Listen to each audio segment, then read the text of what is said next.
네, 할렐루야. 자, 오늘은 우리가 셋째 하나 이제 네 번째 강의가 되겠습니다. 이제는 항상 제가 여러분들이 나가는 걸 이렇게 보시기 바랍니다. 자, 하나님은 영원전부터 계신 하나님인 것을 믿으시기 바랍니다. 이 7, 8이 이제 전체가 영원한 이제 하나님이라고 우리가 항상 이제 가정을 하고 출애굽기 3장 14절에 보면 하나님은 스스로 계신 자죠. 즉 그분이 스스로 계시다는 그분이 창조주라는 말씀이죠. 그러니까 그분 외에 모든 것은 그분이 창조하신 피조물이라는 거예요. 그래서 어느 날 하나님께서 하늘을 지으셨습니다. 아멘. 예. 그 하늘을 셋째 하늘을 지으셨는데 그 하늘은 누구를 위해서? 아들을 위해서 지으셨다고 했습니다. 예. 히브리서 1장 2절 말씀. 그리고 거기다 보좌를 두셨고 그 다음에 그 보좌를 지킬 천사들을 지으신 것을 성경은 얘기하고 있습니다. 이 천사가 아들이 올 때 그 아들을 경배하고 그 아들을 정말 이렇게 환영하고 그 아들이 올 때까지 보좌를 지키는 존재로 만든 것이 히브리서 1장 6절 7절 말씀에 있습니다. 그런데 우리가 알다시피 그 천사 중에 하나가 자기가 너무나 아름답고 지혜롭고 또 그것에 자기가 잠시 도취돼서 그 보좌를 자기가 앉으려고 마음이 타락하는 순간 그는 마귀로 전락된 것을 성경은 얘기하고 있습니다. 그래서 그것이 하나님께서는 그 천사의 타락을 이사야서 14장 12절에서 17절까지. 그래서 하나님께서 그 타락한 천사를 그냥 두신 것이 아니라 그 흑암에다가 음부에다가 가두셨다고 이렇게 성경은 얘기하고 있습니다. 즉 심판의 날까지 영원한 결박으로 가두셨는데 그 음부의 특성은 뭐냐면은 유다서 6절에 보니까 흑암이라고 그랬습니다. 할렐루야. 예. 여기가 음부고 음부에 가뒀다는 것은 이사야서 14장 15절 말씀이고 흑암이라는 것은 유다서 6절 말씀으로 했습니다. 그래서 음부에 가뒀고 하나님이 이게 이제 둘째 하늘이고 하나님이 이 안에서 이제 뭔가 시작하신 것이 창세기의 사건이라고 지난 시간에 말씀을 드렸습니다. 그래서 땅이 공허하고 혼돈하며 흑암이 깊음 위에 있다 이렇게 말씀을 했습니다. 근데 하나님이 계신 곳에는 흑암이 있을 수 없는데 그 천지를 창조하시기 전에 있었던 흑암이 딱 한 군데 존재하는 것이 바라면 그 타락한 마귀를 가둔 음부요. 거기가 하나님의 영광을 두지 않았기 때문에 흑암인 장소라고 말씀을 드렸습니다. 그리고 하나님께서 이 흑암 속에서 일을 시작하셔서 가장 먼저 하신 것이 뭐라고 그랬죠? 빛을 창조하셨습니다. 할렐루야. 그 빛을 창조하셨다는 것은 지난 시간에 말씀드렸듯이 시간의 개념을 도입한 거예요. 하나님은 영원전부터 스스로 계신 분, 영원하다는 그 의미는 시간이 존재하지 않는 상태, 그것이 영원한 상태라는 것을 말씀을 드렸습니다. 그런데 유독 정말 하나님께서 천지 만물을 지으시는 이 우주의 시작을 이루실 때부터 시간을 개념을 도입하신 것은 하나님은 벌써 뭔가를 계획하시고 그 일을 시작하셨다는 것을 암시한다고 말씀을 드렸고 시작을 했으면 반드시 끝이 있을 거라고 성경은 얘기하고 있는 것을 믿으시기 바랍니다. 그래서 우리 지금 이 우주라는 곳에서 살면서 이 영원히 살 것 같은 착각 속에 살고 있지만은 성경은 반드시 끝이 있다는 것을 얘기하고 있고 그걸 우리가 이제 요한계시록이나 다니엘서 이제 종말론에 가면은 우주의 종말이 있을 거다. 우리는 그렇게 얘기했죠. 하나님은 이것을 창조 시점부터 이미 그것을 염두에 두시고 계획 속에 두시고 일을 시작하셨다는 것을 지난 시간에 말씀을 드렸습니다. 할렐루야. 그리고 그 흑암 속에서 시간이 시작하면서 하나님께서는 천지 만물을 지으셨어요. 해와 달과 별과. 그래서 중심은 지구를 지으셨습니다. 쉽게 얘기해가지고 궁창을 갖다가 윗물과 아랫물로 나서 물이 한 군데로 모이고 거기서 묻이 드러나게 했다. 땅이 드러나게 해서 지구를 만드셨습니다. 할렐루야. 물론 이 우주 안에 지구가 어느 위치에 있는지는 우리는 알 수가 없지만은 이제 우리가 이해하기 쉽게 이 우주의 이제 중간에다가 제가 지구란 그 위치를 표시했습니다. 그리고 이 지구를 두시고 그다음에 우리가 다 살 수 있는 그 환경을 만드시라고 공기층으로 덮으셨다고 말씀을 드렸습니다. 할렐루야. 이것이 말하는 우리가 대기층, 공기층입니다. 그래서 우리는 이 안에서 온실처럼 우리가 그렇잖아요. 이 태양광선이 직사광선으로 그대로 오존층이 뚫리면요 여기 다 타버려요. 우리 다 피부암 걸려요. 그래서 하나님께서 그 오존층도 만드시고 정말 우리가 살기 좋게끔 아름다운 온실을 만드신 것을 믿으시기 위해서 축원합니다. 그래서 성경 말씀대로 1층 하늘, 2층 하늘, 셋째 하늘이 성립됐다는 것을 우리가 지난 시간에 알 수 있었습니다. 할렐루야. 그리고 이제 지구를 지으신 다음에 하나님께서는 이제 만물을 지으셨습니다. 새와 달, 물고기도 지으시고 식물도 지으시고 그리고 가장 마지막 날에 6일째 되는 날 지으신 것이 누굽니까? 우리 인간을 지으신 것을 믿으시기 바랍니다. 할렐루야. 그래서 오늘은 인간의 창조와 그 다음에 그 인간에 대해서 우리가 알아보기를 원합니다. 우리가 우리를 잘 아는 것 같지만요 사실 우리가 우리를 잘 몰라요. 깨달으시기 바랍니다. 근데요 감사한 건 하나님이 인간을 창조의 맨 마지막 날, 맨 마지막 순간에 지으신 것을 믿으시기 바랍니다. 그건 왜 그러냐면요 우리 인간이 살 수 있는 모든 환경을 하나님께서 이미 다 만들어 놓으시고 인간을 지으셨다는 것. 할렐루야. 그리고 그 인간을 지으시면서 우리 인간에게 뭐라고 했습니까? 생육하고 번성하고 전복하고 다스리라. 이 모든 것을 다스릴 수 있는 권한을 주신 것을 믿으시기 위해서 축원합니다. 할렐루야. 그리고 우리 인간을 지으실 때 사람들은 그래요. 그 지금 뭐 세상에 진화론자들은 아메바가 돼서 그게 무슨 동물이 되고 뭐 해가지고 유인원이 되고 원숭이가 돼가지고 그렇게 변화해서 인간이 됐다고 하지만은요 인간의 기원을 정확히 밝힌 책은 아무것도 없습니다. 다 가설이에요. 근데 오직 성경만 하나님이 인간을 창조하셨느니라. 성경만이 정확히 말씀하고 계신 것을 믿으시기 위해서 축원합니다. 할렐루야. 그리고 하나님이 마지막 날에 인간을 지으신 것은요 하나님 창조의 솜씨의 근관이라고 어느 신학자가 그렇게 감탄하면서 칭송한 얘기가 있습니다. 하이라이트였습니다. 하나님 창조 중에서 최고의 걸작품이 우리 인간인 걸 믿으시기 위해서 축원합니다. 할렐루야. 자, 하나님께서 우리 그 인간을 지으실 때 어떻게 지으셨습니까?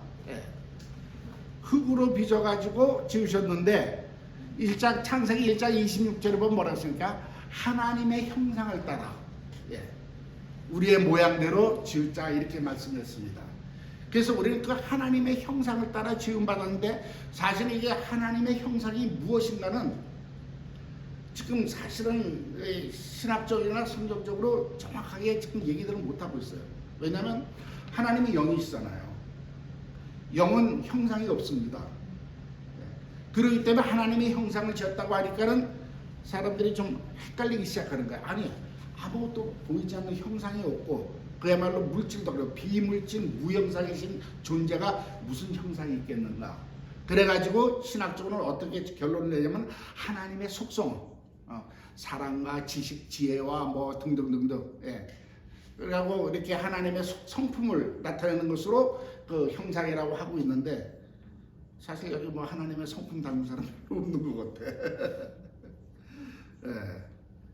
그런데요 이걸 우리가 깨달아야 될 게 뭐냐면 우리가 눈에 보이지 않는다고 형상이 존재하지 않는다는 것을 우리가 먼저 깨달으실 필요가 있다는 것을 여러분들이 아셔야 됩니다. 즉 여러분들이 만약에 집을 지으셨잖아요. 내가 집을 지으려고 하면 건축을 하려고 하면 내 머릿속에 집의 그림이 하나 떠오릅니다. 아멘? 없어요. 존재하지 않아요. 그렇지만은 내 머릿속에 그 그림이 있어요. 집의 형상이 있다는 거 믿으시기 바랍니다. 예. 제가 지금 하나님의 형상을 어떻게 설명할 방법이 없어서 지금 이 예화를 쓰는 거예요. 그럼 우리는 그 형상을 가지고 아키텍트한테 가서 설명하면 그 사람이 블루프린트에다 그림을 그리고 시공자가 와가지고 칸철에다 와서 그대로 지으니까 내가 갖고 있던 형상이 실존으로 나타나는 거 우리는 알지 않습니까? 깨달으시기 바랍니다.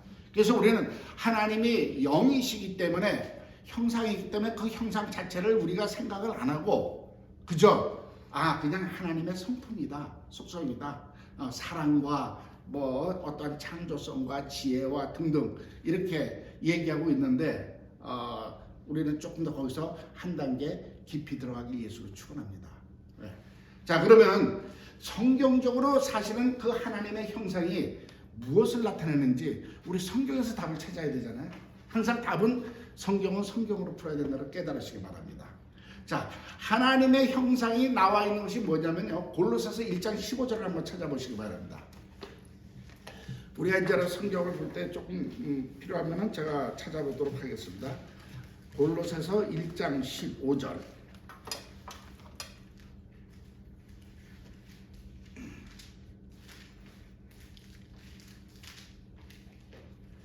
다 찾으셨습니까? 자, 여기 보니까 제가 읽어드릴게요. 골로새서 1장 15절에 보면 그는 보이지 아니하시는 하나님의 형상이요 모든 창조보다 먼저 나신 자리. 자, 여기 보니까 그는 보이지 아니하는 하나님의 형상이라고 말씀하고 있습니다. 근데 그 앞에 보면 14절에 보면 그 아들 안에서 우리가 구속 곧 죄사함을 얻었다. 이렇게 말씀이 있습니다. 지금 예수 그리스도에 대해서 얘기하고 있는데 여기서 우리가 더 원초적으로 가가지고 그리스도라고 하지 말고 하나님의 아들이라고 먼저 우리가 알기를 원한다. 왜냐하면 그 아들로 안에서 우리가 구속받았다 했고, 그러니까 그 15절에 그는 하면 그라는 뜻은 뭐냐면 그 아들이죠. 하나님의 아들이 하나님의 보이지 아니하는 하나님의 형상이라는 거예요. 성경은 하나님의 형상이 보이지 않을 때 어떤 하나님의 성품이 아니라 바로 하나님의 아들이 하나님의 형상이라고 얘기하고 있는 것을 믿으시기 바랍니다. 근데 그것이 여기만 있는 것이 아니라 빌립보서 또 2장 6절을 한번 보길 바랍니다.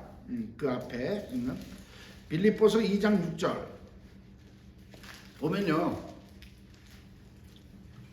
제가 읽어드릴게요. 그는 근본 하나님의 본체시나 하나님과 동등됨을 취할 것으로 여기지 아니하고. 자, 이것도 말로는 예수 그리스도를 지금 나타내는 얘기입니다. 정말 너희 안에 이 마음을 품으라 곧 그리스도 예수의 마음이라고. 그 예수, 그는 다른 말로 하나님의 아들은 누구냐? 하나님의 본체라는 거예요. 할렐루야. 깨달으시 예수로 축원합니다. 그런가 하면 한 군데 더 찾아보면요, 히브리서 1장 3절.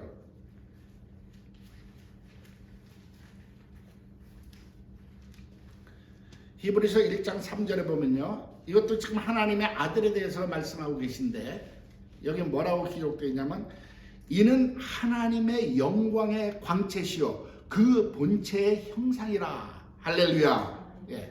즉 하나님의 아들이 하나님의 영광의 광채라는 거예요. 그리고 하나님의 그 본체의 형상이라고 얘기하고 있습니다. 이 광채라는 건 뭘까요? 우리가 태양이 있는데요, 우리가 시각적으로 태양을 느낄 수 있는 이유는 뭐냐면 거기서 광채, 빛이 와서 우리 눈에 닿아서 내 시신경이 그거를 깨닫고 시신경을 통해서 내 뇌가 깨달았을 때 태양이 존재한다, 이렇게 우리가 인식하게 되어 있다는 것을 여러분들이 먼저 이해하시길 바랍니다. 할렐루야. 그게 우리 몸의 구조예요. 태양에서 빛이 오는 거예요. 빛이 와야 우리가 그걸 알 수 있습니다. 그래서 과학자들이 계산을 해가지고요, 태양에서 빛이 우리 눈에 와서 우리가 태양을 인식하는 데까지는 시간이 8분 걸린대요. 그러니까 우리가 보는 태양은 어떻게 보면 8분 전의 태양이야. 벌써 이미 지났어. 무슨 말인지 이해가십니까? 즉 광채라는 것이 그 영광이면 그 광채가 비춰져야 그것이 나한테 닿아야 그 광원, 빛의 그 영광, 그 광을 알 수 있듯이, 빛을 알 수 있듯이 바로 예수 그리스도 하나님의 아들이 하나님의 영광의 광채라는 거죠. 즉 그 뜻은 뭐냐면 하나님의 아들을 통해서 우리가 하나님의 영광을 알 수 있다는 것을 깨달으시기 바랍니다. 할렐루야. 그 의미인데 그 영광의 광채실 뿐만 아니라 그 본체의 형상이라고 했습니다. 하나님의 본체의 형상. 우리 하나님은 삼위일체 하나님이라고 말씀드렸잖아요. 성부, 성자, 성령 하나님이 한 하나님이고, 그래서 성자는 본체라는 거예요. 하나님의 본체. 할렐루야. 그 당시에 영으로 존재할 때까지는 아무도 눈에 보이지 아니하지만 이미 삼위 안에서 하나님의 아들의 형상이 있다는 것을 믿으시기 위해서 축원합니다. 할렐루야. 그래서 이 성경에서 말하는 우리가 창세기 1장 26절에 하나님의 형상을 따라 우리 인간을 지었다면요, 우리 인간은 바로 하나님의 아들의 형상으로 지음받은 것을 믿으시기 바랍니다. 아멘. 그러니까 쉽게 말하면 마델이 있다는 거예요. 마델이 있으니까 우리가 이렇게 나왔다는 거 믿으시기 위해서 축원합니다. 할렐루야. 그리고 여기서 더 나아가서 하나님의 아들의 형상으로 지었다는 것은요, 저와 여러분을 하나님의 자녀로 삼으신 것을 믿으시기 바랍니다. 그때부터 우리가 예수 믿어야 하나님의 자녀가 되는 것이 아니라 하나님이 창조 그 당시부터 우리를 하나님의 아들, 당신의 아들의 형상으로 지어서 정말 우리를 사랑의 대상으로 지으신 것을 믿으시기 바랍니다. 아멘. 많은 사람들이 신학적으로 우리 인간을 하나님 왜 지으셨는가에 대해서 의견이 분분합니다. 그래 뭐 어떤 분들은 좀 영적인 목사님 좀 심하게서 예수님이 오는 길을 만들어서 뭐 마귀에 뭐 부활하고 어쩌고 그렇게 하려고 하는데 뭐 틀린 말은 아닌데, 당신의 아들의 형상으로 지었다는 것은 우리도 당신의 아들이라는 거예요. 아멘. 그리고 당신의 아들이라는 건 하나님의 가족이요 사랑의 대상이라는 걸 믿으시기 바랍니다. 자, 우리 가끔 이럴 때가 있습니다. 이런 저는 안 믿을 때 처음 저 성경을 봤을 때 그런 의문점이 있어요. 아니 그러면 하나님의 인간이 죄를 졌는데 왜 구태여 예수님께서 와가지고 십자가에 달리기까지 우리를 구원하신 그 사랑이 도대체 왜 나왔을까? 아무리 하나님은 사랑이라 하지만은 싹 없애고 다시 창조하시면 될 텐데, 그런 의문을 가졌는데요. 제가 이 성경을 깨달으면서 이 셋째 아들을 정말 하나님께서 영광을 주어 깨달으면서 하나님의 형상이 무엇인가를 알게 되면부터는 그 답이 풀렸어요. 왜? 우리를 창조할 때부터 당신의 사랑의 대상, 자녀로 지으셨기 때문에 그 자녀가 사실 말해서 쉽게 얘기해서 유괴됐다고 생각하시면 돼요. 마귀한테 유괴되어서 납치되어가지고 잡혀있으니까 아버지가 그냥 있겠어요? 죽기까지 목숨을 걸고 그 자녀를 찾으시려는 그러한 액션이 있었다는 것을 믿으시기 바랍니다. 제가 가끔 그 영화를 좋아합니다. 액션 영화 좋을 때 뭐 미국의 리암 니슨인가? 테이큰이라는 영화가 있었는데 왜 자기 사랑하는 딸이 프랑스에 놀러 갔다가 마피아한테 잡혀가지고 팔려가는 거, 그 아버지가 원래 정보원 출신이니까 가가지고 악당들 다 때려부시고 나중에 그 딸을 구하는 그 영화가 있었어요. 그거 생각하시면은 아마 하나님의 심정을 조금 이해하실 거예요. 하나님이 사랑의 대상으로 지었는데 이것이 마귀한테 속아가지고 유혹돼가지고 마귀의 노예로 살고 있으니까 하나님이 그냥 보실 수 없잖아요. 죽기까지 그 자녀를 찾으신 것을 믿으시기 위해서 축원합니다. 할렐루야. 그리고 이제 우리가 하나님의 사랑의 대상으로 지었을 뿐만 아니라 또 재밌는 게 뭐냐면 모양대로 지으셨다는 거. 자, 우리가 인류가 태어난 지 창조된 지 지금 몇 년인지 몰라요. 성경적으로는 한 6,000년이라고 하는데 그 과학자들은 몇만 년, 몇십만 년 한데 좋다 이거예요. 뭐 만년도 좋고 몇천 년도 좋고 한데 한번 생각해봐요. 이 세상에 정말 똑같이 생긴 사람이 있을까요, 없을까요? 네? 없어요. 아무리 우리 일란상 쌍둥이 똑같다 그래도 엄마 눈에는 구별이 돼. 그리고 더 나아가서 DNA는 달라. 다른 염색체가 다른 부분이 있어요.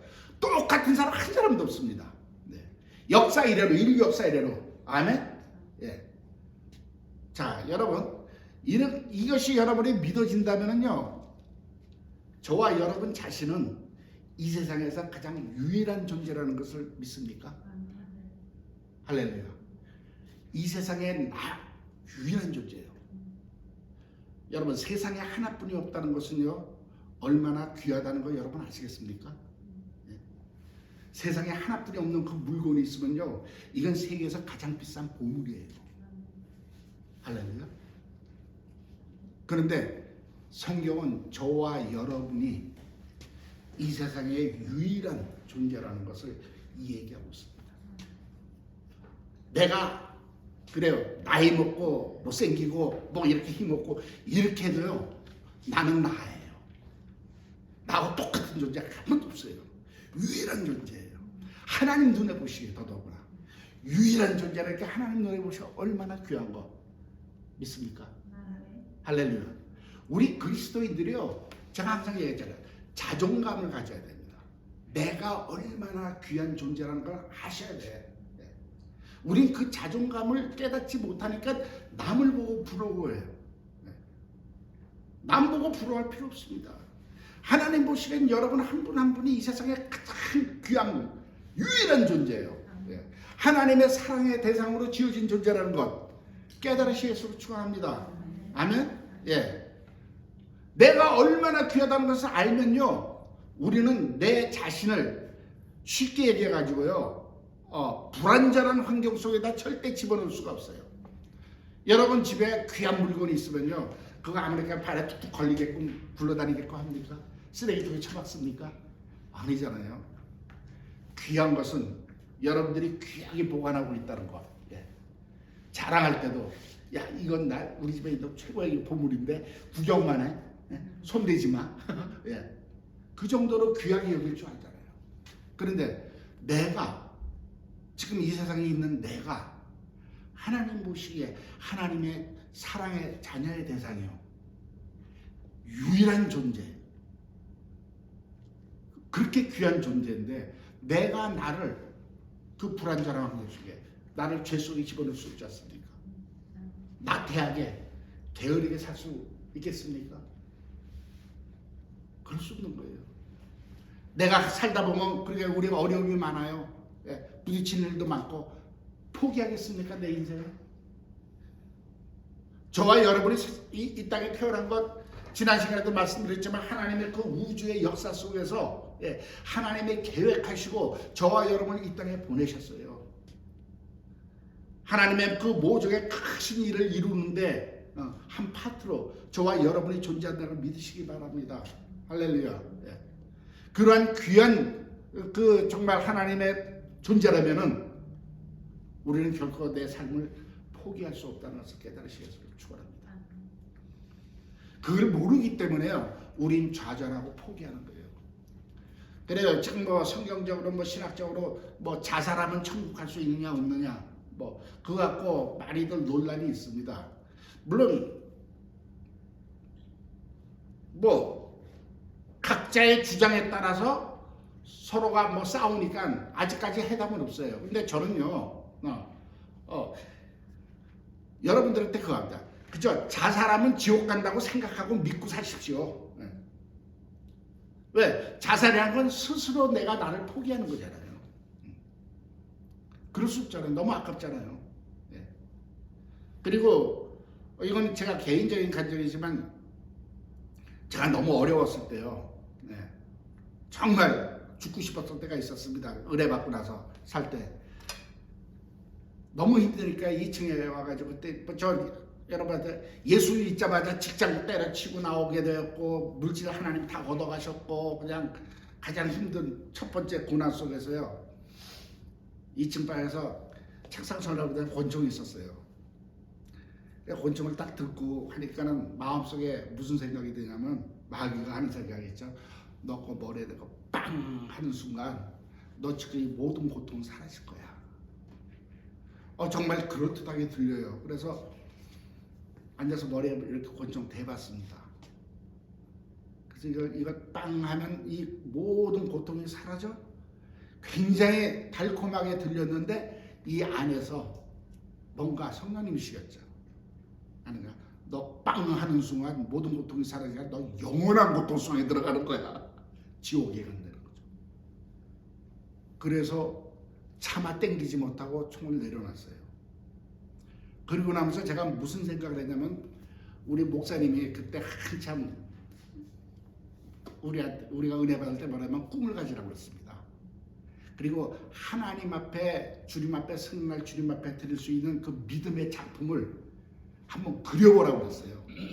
그리고 그거는 하나님의 하실 거니까 네가 상상하는 것 그 이상의 아름다운 거로 한번 그려보라고. 그리고 그걸 놓고 기도하라고 그래서 저 정말 순진하게 그거 놓고 막 기도한 적이 있거든요. 그런데 이제 그걸 딱 내리면서 그 생각을 딱 한 거예요. 내가 이렇게 빵 하고 죽으면은 밑에 측에 이제 2층에 밑에 측에 리빙룸이니까 우리 집사람 애들이 막 뛰어올라가지고 여보 아빠하고 피절절 흘리는 내 시체를 붙들고 울고 통곡하고 내 인생 거기서 끝인가? 그 생각이 들더라고요. 근데 그건 내가 생각해봐도 너무 아니야. 그때 내가 30대 초반 중반인데 너무 아까워. 아니야. 그러면 나는 여태 그 믿음의 작품을 놓고 그렸는데 그러면 지금 내가 빵하고 죽는 그 그림과 내가 주님 앞에 드릴 그 영광의 믿음의 작품의 그림과 둘을 비교하면서 그럼 어느 게 잘못된 건가? 저는 생각을 그 순간에 많은 생각이 그 생각을 했어요. 근데 아무리 봐도 내가 빵하고 죽어가지고 쓰러져 있고 저 사람들 들어와서 막 울고 이게 내 인생의 그림이 아닌 거예요. 너무나 확실해요. 제가 태평양 건너서 올 때는 내 나름대로 꿈이 있어서 왔는데 그건 아니더라고요. 그래서 그래? 그러면 이 그림이 잘못되었구나. 그러면 어떻게 하면 돼요? 지우고 다시 그리면 된다. 그래서 그때부터 제가 그 부정적인 그림을 지워버리고 다시 시작하자. 그래가지고 오늘날까지 살아 있습니다. 아멘. 그래서 저는요, 그저 자살하면 지옥 가니까 그렇게 믿고 우리 자살하지 말고 살아서 열심히 삽시다. 저는 그쪽으로 나가고 있습니다. 예. 물론 지옥 가느냐 천국 가느냐 이거는 뭐 하나님께서 판단하실 일이지만요. 일단은 나에게 준 인생을 내가 포기한 거 아니에요. 하나님이 생명의 주관자인데 내가 포기한 거 아니에요. 지금 안타까운 건 한국의 자살률이 엄청 높아졌어요. 그 자살의 영들이 꽉 잡고 있습니다. 왜? 그들은 우리가 자살한다는 건 뭐예요? 하나님이 이걸 막아버리는 거잖아요. 하나님은 모든 것을 다 하실 수 있지만 저와 여러분을 통해서 이를 이루실 것을 믿으시기 바랍니다.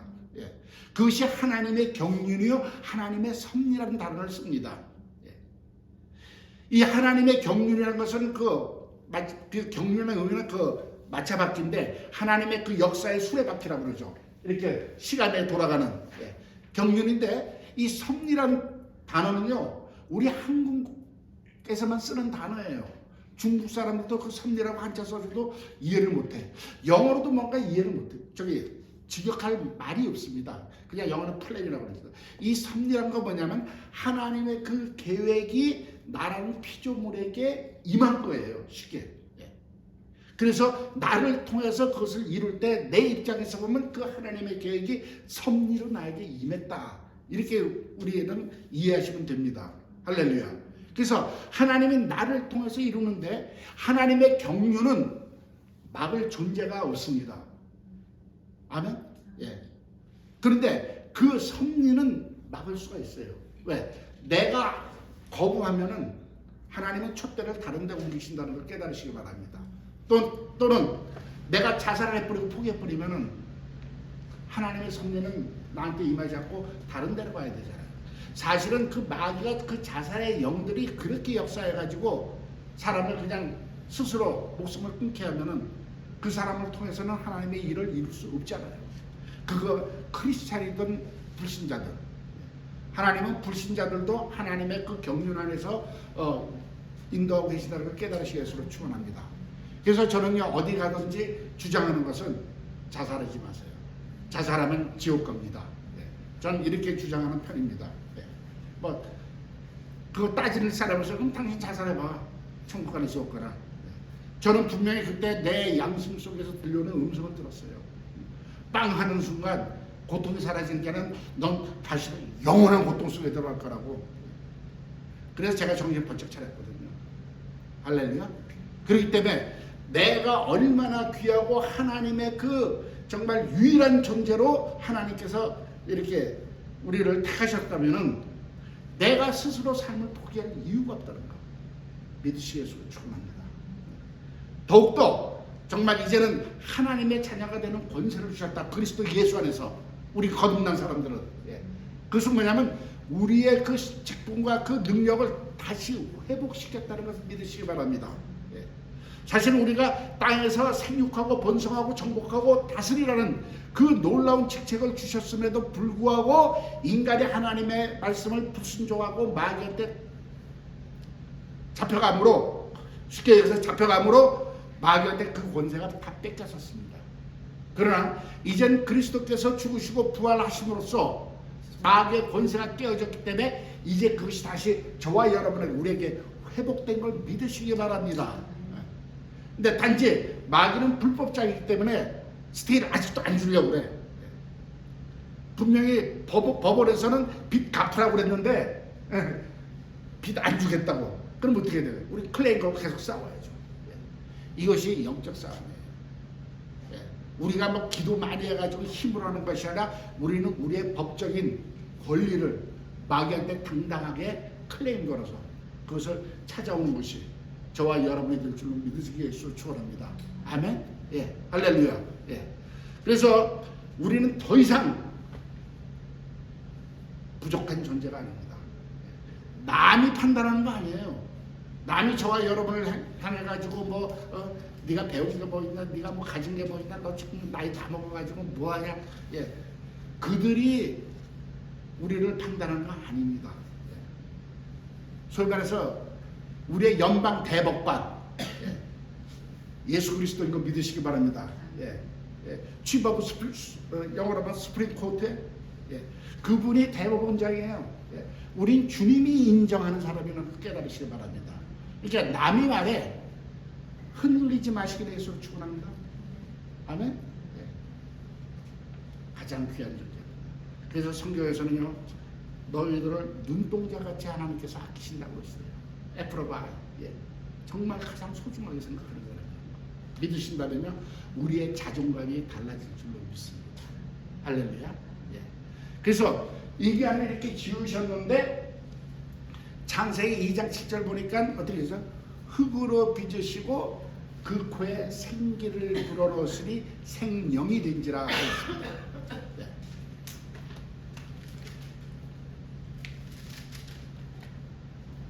하나님이 흙으로 지으신 것은 몸을 지으신 거예요. 할렐루야.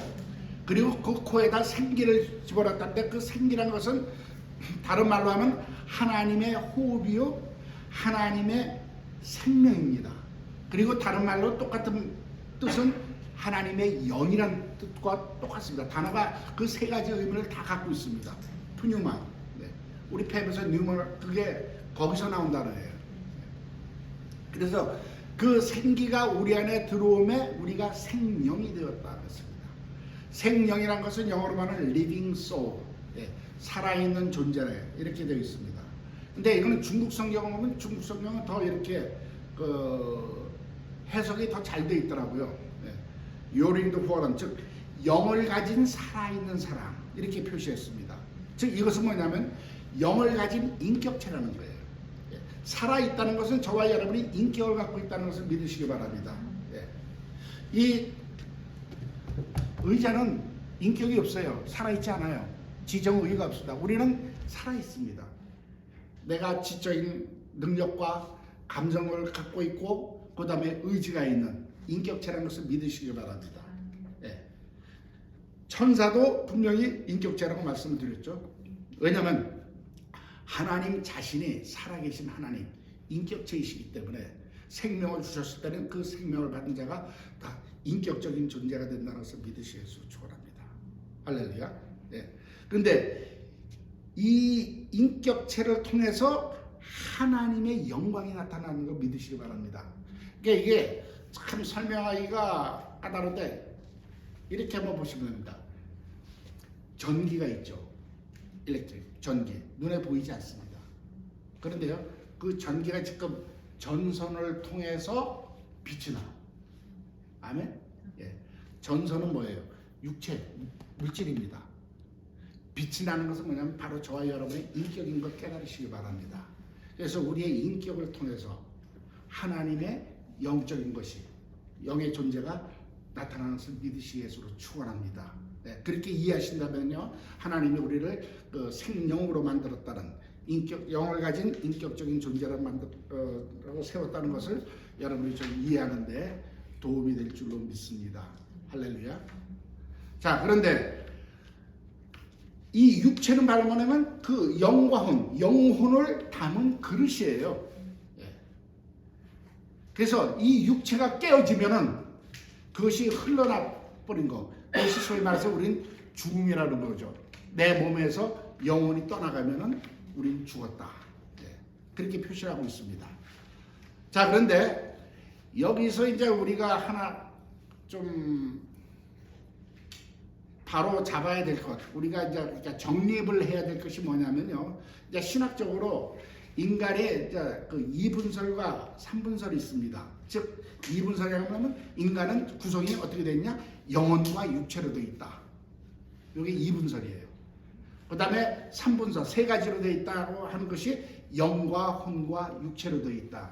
자, 이렇게 지금 신학자들이 서로 또 싸우고 있습니다. 그러면서 오히려 지금 2분설은 영혼과 육체라고 주장하는 것들이 지금 영과 혼과 육이라고 주장하는 사람들을 이단시하는 경향이 있습니다. 그런데요, 엄밀히 따지면은 둘 다 맞아요. 엄밀히 따지면은 저는 그렇게 생각합니다.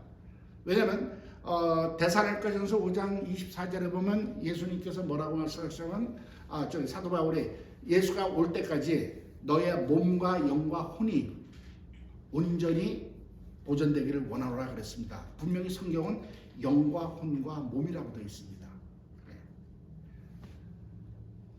그런데 왜 영과 혼과 몸이라는 것을 이단시하냐면요, 사실 그 사람들 중에서 조금 편파적으로 잘못 알고 있는 분들이 있어요. 그 뭐냐면요, 영 따로 있고 혼 따로 있고 육체 따로 있다고 이렇게 생각을 하기 때문에 문제가 되는데, 영과 혼이 따로 있다고 그러면요, 큰 구원의 문제가 있습니다. 왜? 우리 구원은 성령으로 거듭난 건 내 영입니다. 아멘? 예. 그러면 영은 천국 가고 혼은 지옥 가야 된다는 그런 논리가 나올 수가 있어요. 그래서 그거는 잘못되어 있는 거예요. 예. 그런데 육체와 영혼과 육체로 이분법을 하는 사람들은 또 무슨 문제가 생기냐면요, 소위 말해서 영적 전쟁을 할 때 쉽게 해서 여러분 귀신 들리는데, 과연 그러면 그리스도인들, 거듭난 그리스도인들도 귀신 들릴 수 있느냐 없느냐, 이런 문제가 있습니다.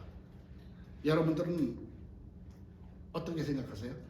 내가 거듭난 그리스도인인데 과연 내가 귀신 들릴 수 있을까요? 없을까요?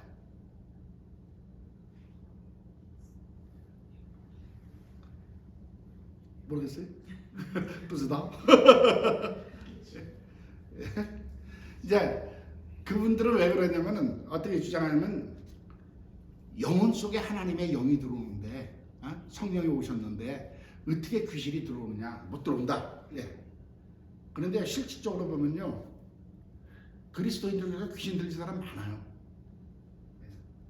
저는 이 딜리버런스 사역을 꽤 오래 했기 때문에, 처음부터 했기 때문에 귀신들인 사람들을, 귀신들을 한 단위로 하면 몇백 명 단위로 그 귀신들을 쫓아내고 이렇게 회복시키고 한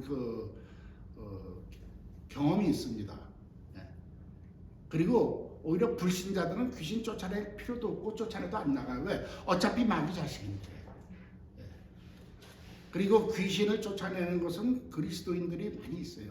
그것은 왜냐면요, 귀신은 우리 영에 작용하는 것이 아니라 우리 안에 들어와서 우리 혼에 작용을 줍니다. 그건 나중에 이제 제가 또 영적 전쟁할 때 자세하게 하겠지만은, 다른 인격이 들어와서 내 혼에 혼란해서 이중인격, 이런 게 생겨가지고 혼란하게 만들기 때문에 병들게 하고 여러 가지 문제점을 만드는 거예요. 그러니까 혼에 작용하는 것이 우리 영은 살아있어요. 하나님의 그 빛이 들어와 있기 때문에 거긴 얼씬도 못해요.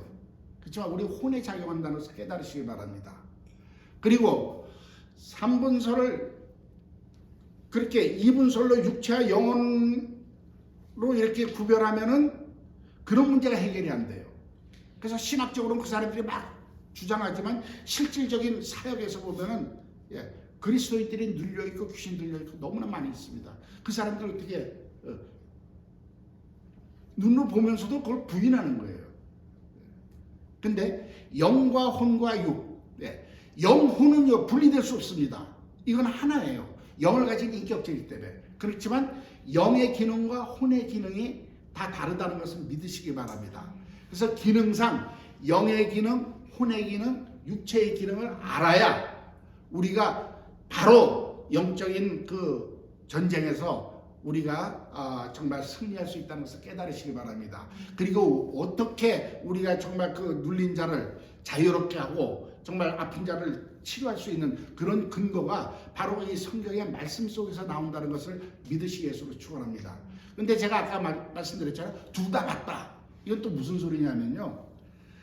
존재하는 형태로 맞아요. 왜? 영과 혼은 비물질이에요. 육체는 저거잖아요. 물질이잖아요. 그러니까 물질 속에 비물질이 들어와 있어요. 이렇게 존재하는 건 영혼과 육체입니다. 그리고 죽으면 영혼이 떠나는 거지 영만 떠나는 게 아니거든요. 영혼이 떠나요. 그래서 존재하는 상태로서는 이분설이 맞아요. 그러나 기능상 영의 기능과 혼의 기능과 육체의 기능이 다르다는 것을 우리는 알아야 되는 것을 믿으시기 바랍니다. 그리고 성경도 지금 그것을 우리에게 계속 그것을 얘기하고 있고 그것이 깨달아져야 바로 서야 우리가 신령한 그리스도인의 삶을 살 수 있는 그 답이 거기서 다 나오는 거예요. 믿으시기 위해서 축원합니다. 쉽게 그래서 나중에 제가 그 영혼의 기능에 대해서 말씀드리겠지만요. 교회에서 문제를 일으키는데 여러분 문제 일으키는 사람들 있잖아요. 한번 우리가 들어보자고.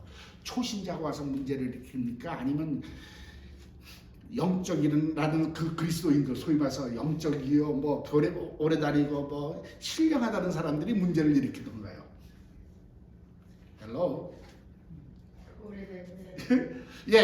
이상하게 초신자들은 아무것도 모르니까 그냥 하라고 시킨 대로 다 해요. 근데 교회에서 항상 문제를 일으키는 건 영적이라고 생각하는 사람들. 나는 스피리추얼하다고 생각하는 사람.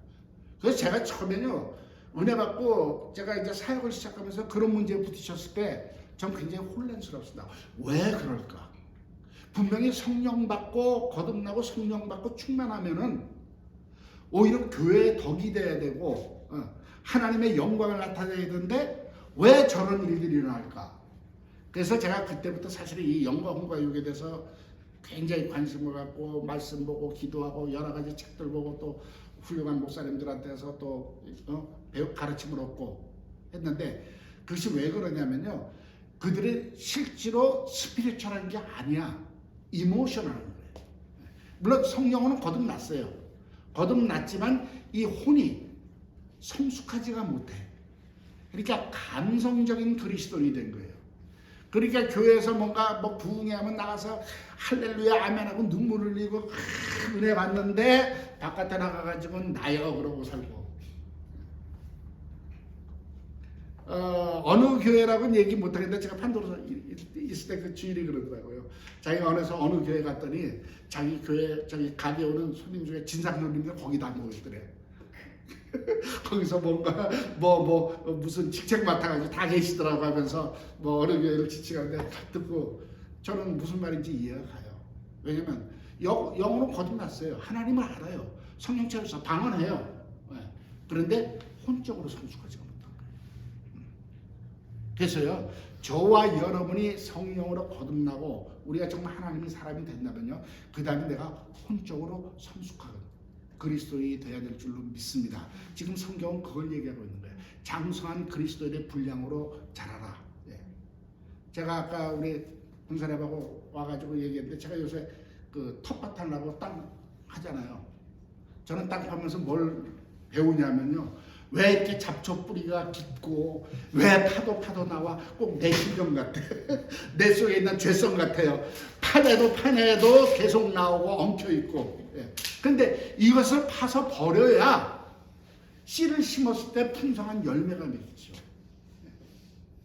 그래서 저는 텃밭 하면서 영적인 교훈을 다시 배우고 있습니다. 분명히 성경에서도 우리 마음을 기경하라고 그랬어요. 돌짝밭을 걷어내고 굳은 마음을 제하고, 그래야 하나님 말씀, 성령이 임했을 때 정말 우리가 그 좋은 마음 맛이 됐을 때 아름다운 영의 열매가 맺힌 것을 믿으시 예수로 축원합니다. 할렐루야. 그래서 우리가 지금 이 인간에 대해서 우리가 공부할 때 사실은 하나님도 알지만은 우리가 우리 인간에 대해서 잘 알아야 우리가 뭐가 고장이 났고 뭐를 고쳐야 되고 우리가 알 수 있고, 그렇게 돼야 저와 여러분을 통해서 하나님의 크신 영광 받는 삶을 살 줄로 믿습니다. 아멘. 그래서 이제 다음 시간부터는요, 이제 영과 혼과 육에 대한 이제 좀 자세한 내용을 우리가 공부하도록 하겠습니다. 오늘은 저 2분설과 3분설 그렇게 여기까지만 하겠습니다. 그러니까 다 맞아요. 저는 입장에서 다 맞아요. 그래, 존재하는 형태로서는 비물질과 물질, 영혼과 육체.